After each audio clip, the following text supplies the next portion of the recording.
Hello everyone, Praise Good here. Welcome back to more of Tears of the Kingdom. Last time we had an extensive discussion about bubble frogs, how to find them, how caves work, and then I got on a rant about arrow attachments. I did say I wanted to try attaching a thing, or I did want to use a ruby and attach it to talk about properties. Hey, why not move?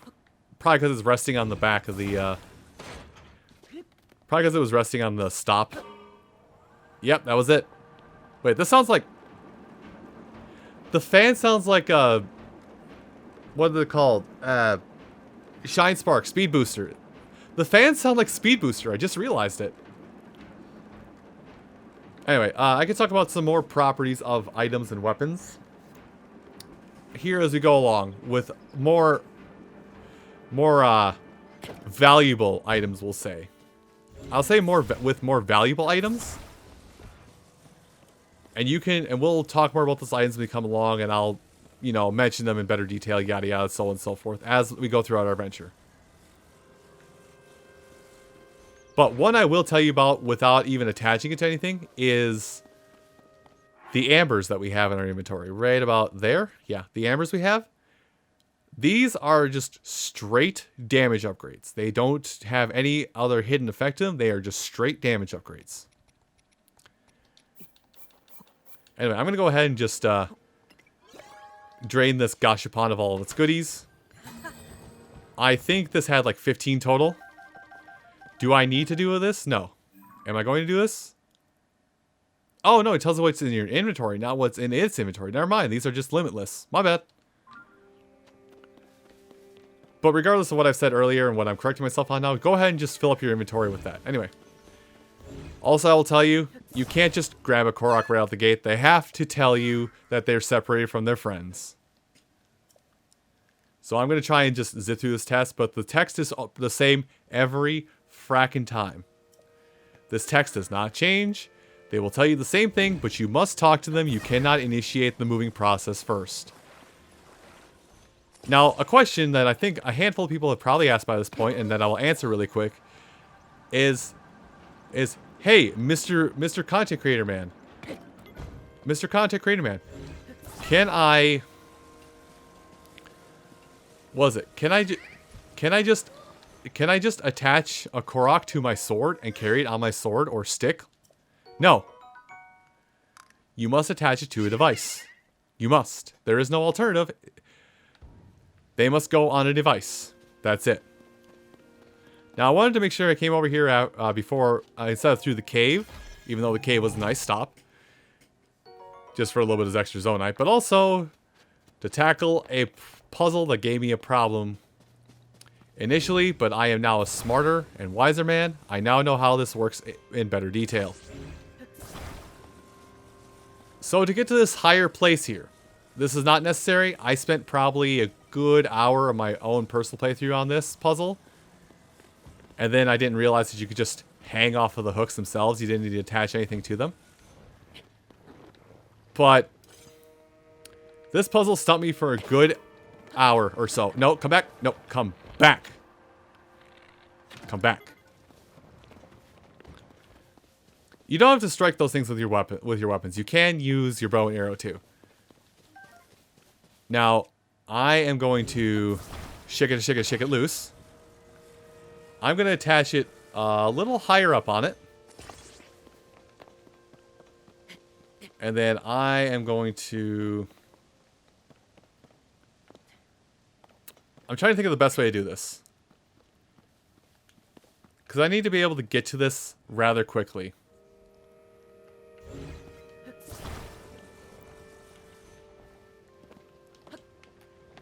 I did the thing that I keep telling you I can't do yet.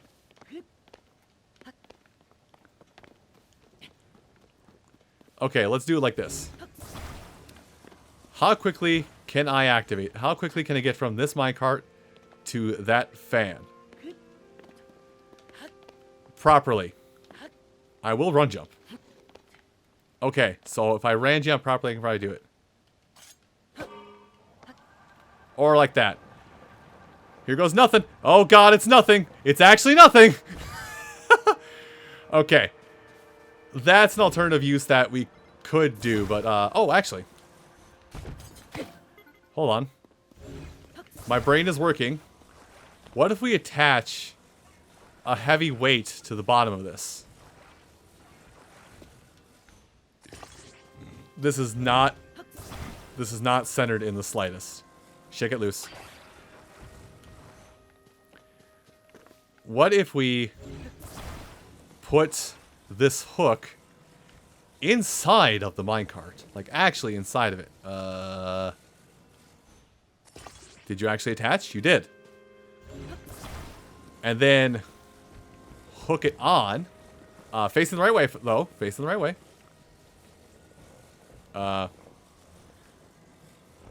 Comments, I'm not smart. I'm not that smart. I'm sorry. I hate to inform you. I am not that smart.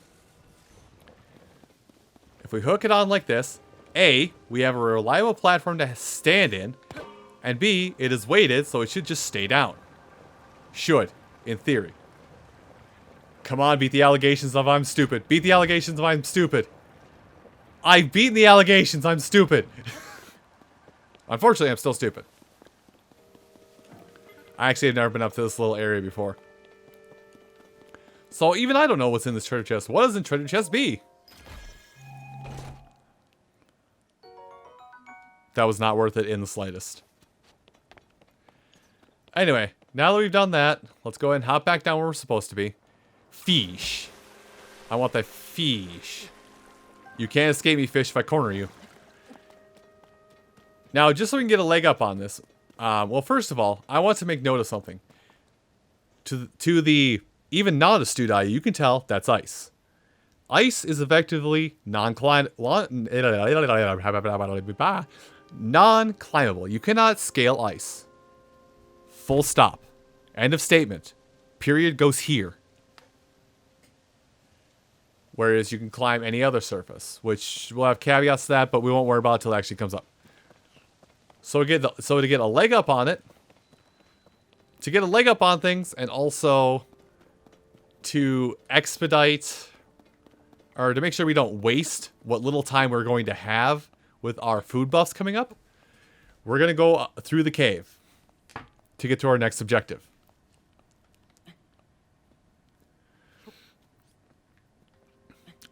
Now, if I can get a little sentimental here, I'm going to get a little sentimental about things while we get to our next destination. I might cut off the story halfway through as well, just because of the fact that we're pretty much here. Well, even though we're pretty much here. Okay, we'll come back to that story in just a second. So, hey, I'm going to tell you right now, if you walk out that door, you're going to start taking damage from being too cold. There is no way to prevent yourself from getting too cold outside of eating those sauteed peppers that I had you make earlier. We're going to eat the smaller one, hope we can get through it, through this area just fine. But it pays to have backups. So, a moment of retrospective as I head up this mountainside and avoid battle as much as possible. Oh, right, ice chews. Yeah, a moment of retrospective, if I may. Now, for those of you that are just seeing Tears of the Kingdom play through for the first time, don't know much about me outside of it. Is that a cave? That's a bonfire. I'm going to try and just go around that. I'm going to go around them. If you guys are just watching this Tears of the Kingdom playthrough and haven't seen me play Breath of the Wild, that's fine. But I got to thinking about like the time between then and now in terms of mostly my content creation life, we'll say. Not even worth it. And how much of my life has changed since then. And for me, it's kind of been a big transformation in my life. I'm going to leave you be. Well, that's what I would say if I wasn't a coward. So, the blue chews we've seen before. I'm going to pause just so I don't waste my cold resistance. The blue chews we've seen, they function like a normal enemy where you hit them a couple times. You have to hit them a couple times, wear down their health, like everything else. All other elemental chews, like the white chew we have seen here, if they're charged, like we've seen the chews so far, they are basically one tap, one kill. But they self-destruct in their elements that they match. So unless it's a blue chew, if you're going to take on a chew, I would recommend shooting it with a bow and arrow or being very quick to slash and get back out of there. But anyway, as I was saying, oh, I need to KO you for materials though. Or the chews can help me. He's also going to show a neat thing. Oh yeah, the chews are no longer charged.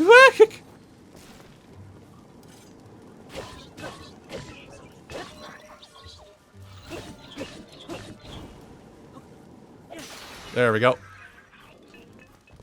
The Flame Emitter Club. Yeah, he kind of showed us a neat little thing where you can... Oh, what was that? Oh, I can't carry any more bows. Well, in this instance, I will say, drop our nearly broken bow. Equip another bow, and then take the construct bow, because it's a little stronger. But yeah, in terms of like my content creation life, and where my life has gone since then, it's kind of weird to think about, because when I played Breath of the Wild, probably was at the lowest point I was ever in my life. Like, people who don't know my journey, I'm gonna just divulge that whole thing, because this is now the top conversation. Bomb flowers! Bombs are now in this Breath of the Wild engine. We'll come back to that story later.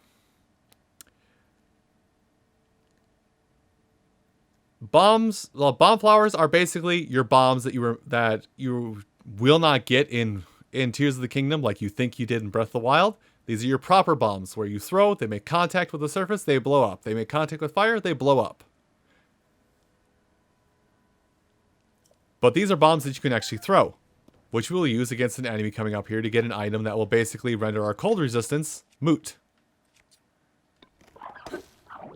And you can probably hear it in the corner. Rock salt, good for cooking concoctions.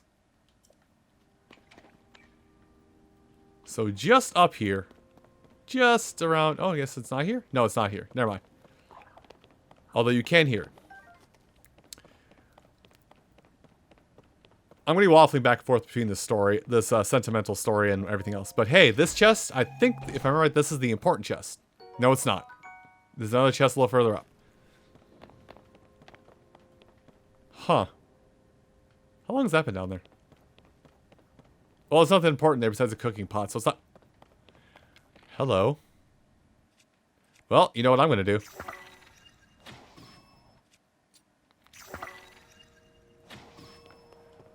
That should take care of it. Yep, it did. I have to remember, this is a cave, and finding a bubble frog in this cave is very important. I guess that's what the noises we were hearing. But anyway, the sentimental story that I keep alluding to is that, you know, when I initially played Breath of the Wild for the channel, I was probably at the lowest point I would ever be in my life. Just for comparison's sake, this is about 6 years ago. I was... Hey, that's new enemy. We'll talk about in a second. We can talk about here in a second. I had no job. I was pretty much one phone call away from being thrown in jail for basically debt evasion. And I weighed an additional 200 pounds than I do right now. Funny how the staples of our life come back around to put things into perspective for us, to show, hey, not everything's as bad as it could be. Anyway, so this enemy is acting as the guardian to our way forward. This is a like-like. Like-likes can be handled, this particular form of like-like, there are multiple forms, but this particular form of like-like can be handled a couple ways. One, you can light them on fire. Light them on fire, and then either with the same means or another means, I would recommend a spear actually for this. You can poke that little bulbous thing that's sticking out of their head. I'm going to use a stronger weapon. The sword. But something else you can do is with our bomb flowers here. Actually, I'm going to get a little closer. With our bomb flowers here, you can drop one. Run away! And much like a Dodongo from the old Zelda games, it will eat the bomb flower. I think the weapons... Yeah, the weapons just broke. So we broke our strongest weapon for that. But it does behoove you to defeat a like-like. Because for one, I will just tell you straight up, like actually like-likes... The item there that the like-like dropped is similar to a rock. So, destroy rocks. But this like stone is a much better rock. Can be used in elixirs, which I haven't talked about, but I will talk about at some point in the future. And this may not be true, but I feel like stones have better chances of getting rare loot from ore deposits than just rocks. Comments, you are allowed to correct me on this if I am horribly off base.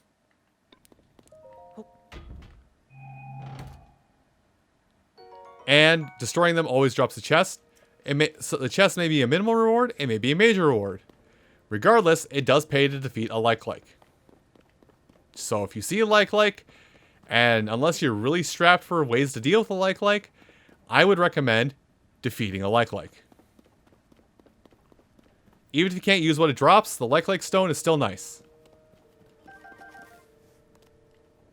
Now there are other forms of likes. There's basically elemental variants of most of the likes in this game.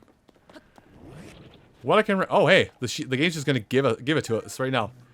So one of the best things you can do for shield or flame emitters is put them on shields. So whenever you Z target something, you emit fire. Now keep in mind, having a Zonai device like this on a shield will actually drain your battery while it's in use.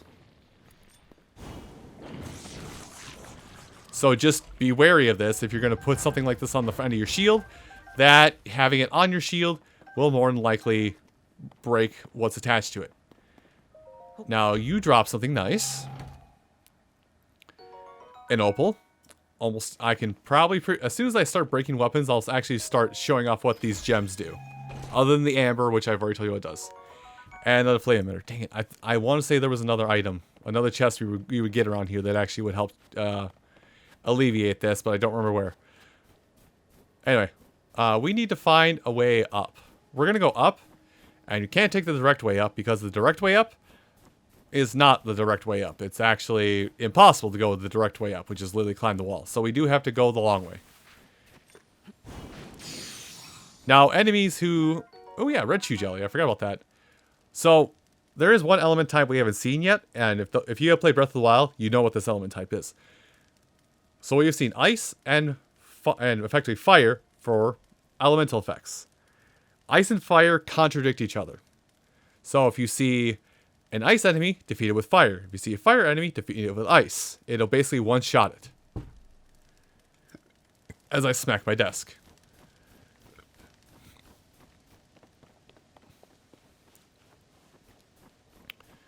But yeah, we do have to take this proper way, and... Actually, is that it up there?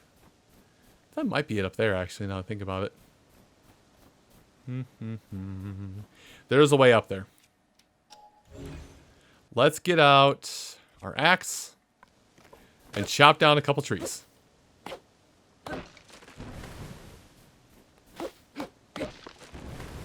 And let's stick some logs together. Oh, they actually literally gave us the workings for this.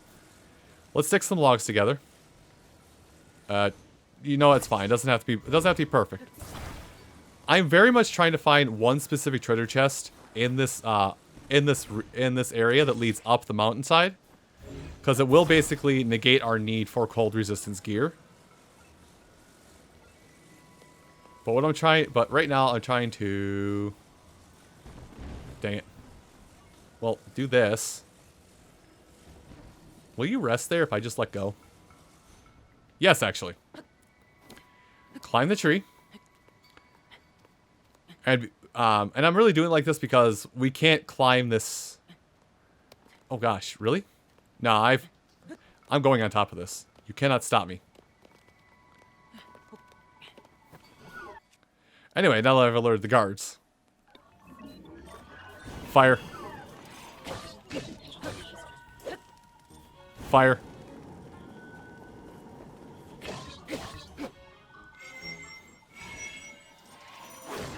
And our... Ow. Okay, I thought I was gonna be able to tough it out, not so much. Eat the peppers, get stuff back. No, you cannot use that. And you dropped all your stuff. Of course you did. Well, let's come back to that. Are you really gonna use that? Okay. Oh boy. That was totally an accident, by the way. I need a shield, need a shield. This'll work. Ow. Hey, remember all those simmered fruit I ate for that full heal? Let's eat them simmered apples. And let's go ahead and drop a bow. I don't think I'll go after that other bow. But we'll get this treasure chest at the very least. That's not game. Construct bow. I thought this is what I was grabbing. I guess I was wrong. Now, unfortunately, because these devices are out in the open like this, we unfortunately can't really use them unless we just attach them. We can't, like, store them for later. But hey, we got his treasure chest, which is for an opal. Well, with that minor disappointment aside, everyone, I do want to thank you all so much for watching this episode of Tears of the Kingdom. I hope to see you next time when we'll finish up the tutorialing of this island. Maybe. Thanks for watching, everybody.